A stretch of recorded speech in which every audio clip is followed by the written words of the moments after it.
Tiara. Thank you so much for being here today. We're so grateful that we get to interview you. I would love if you could introduce yourself. Hi, yeah. So my name is Tiara J. Brown, and I am the author of the young adult fantasy novel, The Tales of Alexandria Stecklar, The Locket. It's also my debut novel, and it is self-published. Love that. I would love if you could tell us more about what your book's about. Yes. So it is about a 15-year-old girl named Alexandria Stecklar, Alex for short, and she's telekinetic and she lives physically underground with her family who also have other psychic powers. So her mom is also telekinetic and then her dad is telepathic and she has an older sister by a year and she's also telepathic. So they all live together underground during this time of conflict and on again, off again war between their country and the neighboring country. And the neighboring country is filled with magical sorcerers. So Alex gets separated above ground from her family in the land of the sorcerers, and she has to make it back home before she gets like captured or taken prisoner. I guess that would be captured, but like or killed or whatever other bad things. And that's essentially what book one is about. It is the first book in a trilogy, though. So I'm currently working on book two. Love that. What inspired you to write your book? So, oh man, so I actually thought of the idea for the book when I was a kid, around like 13, 14 years old. And I even attempted to write it back then. It was very bad. It was like the whole trilogy in like 120 pages, and things would just magically happen, and there was no character development. And the idea was there, and I think what inspired it was, at least the idea back then too, was the things I was reading. So I love fantasy books. And as a kid, I read a lot of fantasy books. I read Aragon, Harry Potter, like the classic things. I read Ella Enchanted. There was this other, I think, the book series called Dragon's Milk that I was also reading. So I just really like adventure stories, especially fantasy adventure. So with everything I was reading back then, and then a dose of like my own imagination, that is actually how I got the idea. And then since I attempted to write it back then, and then the book that's out now is like part one of the trilogy because I ended up breaking it into a trilogy, rewriting it as an adult, fleshing it out more. Um, I just, yeah, this is just me rewriting it as an adult. But how I got the idea and what inspired it was just I guess my childhood dream back then. And then yeah, and then I guess I never let it go. And I was like, you know what, this was a really good story. I was like, it was written terribly when I was 14, but as an adult, I could write this way better, flesh it out, and turn it into an actual book. Love that. When you were writing your book, who were you thinking of when it comes to who your book is for? Um, I was thinking about like I would say the teenage demographic and stuff like that for teens. But I do believe a good story is a good story. So I do believe even if something is targeted at teenagers, if it's a good story, people can still enjoy it. Because I think Avatar. So I'm a huge Avatar: The Last Airbender fan, and that show is technically for kids, but the storytelling is so good, and anyone can enjoy it of all ages. And so while my book is targeted at teens, I would hope that this story is written well enough that anyone can enjoy Love that. it. How long have you been writing and what made you really sit down and start? So I have been writing for a really long time. So as far as like just for fun, I've been writing like short stories and stuff since I was 12 years old. Just like would give them to my friends, give them to my parents. I was probably somewhat annoying, like always thinking some crazy thing in my head. When I went to college though, I took a break from writing, and then out of college, I that's actually when I reread the the version of the book when I wrote when I was about 14. Um, so out of college, I reread that and I was like, oh, I have to rewrite this. And then that has been a project for probably, I don't know, like 7 years. I think it took me about like 6 years to write book one, mainly because so when I originally picked it up, I was actually just gonna like make it one book again. But as I was fleshing it out, that's when I realized it was 3 books. So it took me a long time because I was working on like all 3 at once because I think that's called a pantser writer. I'm that person, so I'll outline it, but I'll write on different sections and then stitch it together. So at a certain point, I was writing all 3 books, and then when I broke it up into 3, and I was able to concentrate just on book 1, I was finally able to finish it, but because I did it that way, it took about 6 years, and then maybe like a year and some months of the self-publishing process, and then now I'm working on book 2, so it's still an ongoing process. Love that. What is your schedule like when you are writing a book? It's a bit all over the place. So the majority of this one, the Tales of Alexandria Stecklar, the Locket, I would find any time I could, like around like my work schedule. So working a full-time job, 8 hours a day, or yeah, 8 hours a day, it would be after work, sometimes on the weekend, not always, just because I did actually want the weekends to relax and have an actual weekend. So most of the time it would be maybe 2 or 3 hours, maybe 3 times a week, like after work. More recently, I have a lot more free time, so it's turned into, let's say, like 4 or 5 hours, like say 2 or 3 times a day, which is good. But yeah, it would be like that, and then sometimes if I felt burnt out or I was tired, I would take a break for a week too, just because the burnout that will definitely happen a lot sometimes. So it's a lot of mental energy. Love that. What do you need in your writing space to help you stay focused? So I listen to music a lot of the times to put myself like emotionally in the mood. So just a good pair of headphones, a laptop, uh a snack. I sometimes go to my local library or another nearby library just because sometimes when I write at home, I get super distracted and I turn on Hulu or Netflix, which is not helpful. Or I go to a coffee shop sometimes too. But like sometimes I literally have to just leave my apartment and just not get distracted because I don't know. I'll turn on Netflix, I'll do laundry, I'll decide something needs vacuuming, and I was like, "No." I've learned that I sometimes I just need to leave and enter a space where all I can do is write. Love that. What is your favorite writing snack or drink? I love chai tea lattes. Chai tea lattes are literally the best. I love those. I also really like fruit snacks. So I tend to snack on those a lot. And but if I don't have fruit snacks, I also really like Cheerios, which is probably better than fruit snacks. But yeah, so fruit snacks or Cheerios and then chai tea lattes. Those are so good. Love that. What type of books do you personally enjoy reading? So I also like fantasy books. I also just like adventure books or anything with a good story. I'm also a secret history nerd, so I like learning about history, reading things about history. I'm motivated to read this now. I have this book about Napoleon and his battle at the Waterloo that I've not read yet, but there's a new net or no, it's not Netflix. I think Apple TV is partnering with someone, but there's a Napoleon movie coming out in the fall. So now I have to read this Napoleon book about his battle at the Waterloo before I go see the movie.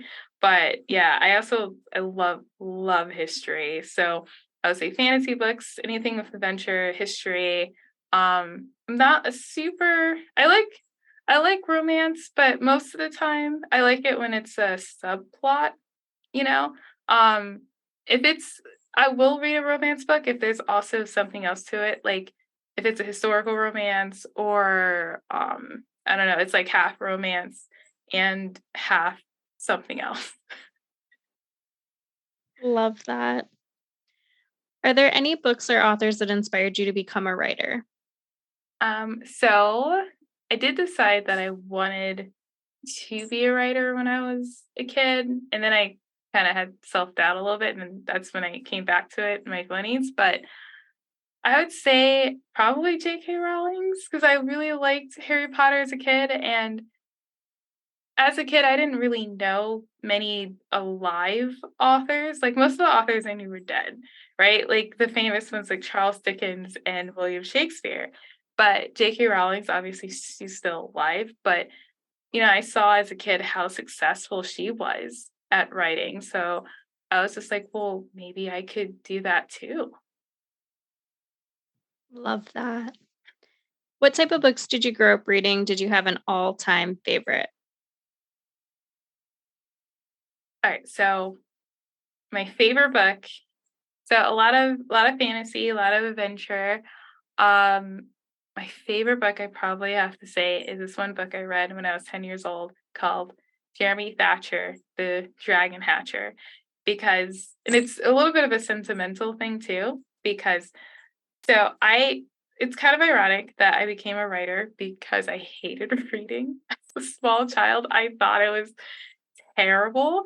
And Jeremy Thatcher was the book that got me into reading. It was actually the first fantasy book that I ever read, and I loved it. It was set in modern day, and it was about this kid named Jeremy Thatcher. I think he was supposed to be about 10 years old, and he came in contact with what he thought was a magical rock. It was a dragon egg, and then he hatched it in his bedroom and then was like, "Oh, snap, I have to just hide this, but I'm gonna tell all my friends. Isn't this cool?" And then, as you can imagine, the dragon, and the dragon was super small, but it kept growing. And, at a certain point, you probably cannot hide a dragon underneath your bed in your bedroom and in suburbia. So you can imagine like what ended up, some craziness ended up happening as the dragon ended up growing. But it was such a good book. And before then I had terrible reading comprehension skills. And I think part of it was just I was just reading books that I really wasn't into. And then so when I read that as a kid, I was like, "Oh, well, reading can be fun, and if I like the book, I want to remember what I read." So it's a little bit sentimental, but that book is very, very close to my heart just because that was the book that made me actually really, really enjoy reading. Love that. On the opposite side of that, now as an adult, what are your favorite series or authors that if they come out with something, you automatically grab it? So I did so while researching YA books and stuff like that, so I did read a lot in that genre too while I was writing my book too. There was this series, I think it was called The Ash Princess. That was really good. It's by Laura Sebastian. It was really good. So I'll read any book that she writes now. I know I also read a couple of books by Holly Black. Those were really entertaining. I have not read all of her books, but I'm more than happy to definitely like read more of those. Like those were a lot of fun. They were a lot of fun. Love that. What would you tell someone just starting out with reading again? I would say you reading is a lot of fun. You really just have to find a subject that you are just into, and then if it's a small child and they don't have good reading comprehension skills like I didn't have, I would tell them like, yes, you have to practice reading, but find something you're into because then you'll want to remember it. And then as an adult, I would say the same thing. Like reading's great. It's legitimately you going on an adventure in your head, but it's really rewarding when you're reading something that you legitimately are personally into. Like it's something you want to know, or you want to know what happens to that character, or what happened in the past if you were reading nonfiction. Like it should be something that you genuinely are into and you want to know, and you would take it upon yourself to research, because then it makes it way more worthwhile, way more fun. You'll enjoy it way more. Love that. On the other side of that, what would you tell someone just starting to write their own book? I would say, oh goodness, I would say a lot of things. A couple of things I would say is obviously, I've heard this advice and it's still true. Write the book that you've always wanted to read, but also like study storytelling. And you can study storytelling from reading other books, from watching movies, watching TV shows. What do you like? What do you don't like? If you thought someone's characterization in something was bad, then why? Like ask yourself why. Also study people. Like you get a lot of things when people write books. I don't care if it's like fantasy or not fantasy. Their thoughts on real life and their experiences definitely seeps into their works. Like what I learned more about, because I'm also a nerd, I like learning about authors that I like read their books, or if they have movies that are based off of books, or just learning about them. When I learned about Tolkien's life, Lord of the Rings made a lot more sense. Like, and Lord of the Rings is great, and I'm not saying like the books don't make sense. I'm just saying the fact that I learned, I think he was in World War I, and the bonds he had with his friends. And then you could see that translated in his books too. So it's, don't forget to just live life, because a lot of that you will like make, sometimes subconsciously, sometimes consciously, put that into your works. And when you've lived life, you've had experiences, and you're able to put that into your books, I personally believe it makes your book feel way more real and just become alive. So I would say don't forget to live life. Also study, study storytelling, figure out what you like, what you don't like, read a lot. And then just keep doing it. I feel like the hardest part about writing a book is just doing it, like keeping to it and staying dedicated, because it really does take a lot of time. I think everyone I know that's I've ever heard write a book will say like, yeah, this took longer than expected. And it's like, yeah, it's a lot of time. I do think anyone can do it. But you just have to stay dedicated to doing it and sticking with it. And that means sometimes taking breaks. Like that's okay.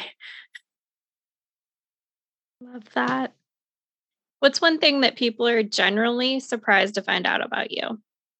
Um, I'm also a ballroom dancer, so people have been really surprised to find out about me. I can tango pretty well. I also like to swing dance.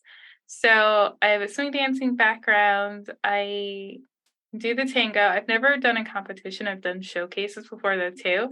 And then I can do the waltz a little bit. I think I dabble in bronze and silver waltz, but I do say dabble because sometimes I like mix them up, and I've had my dance teacher like shake his head at me for that. But, but yeah, I really like ballroom dancing. It's so much fun.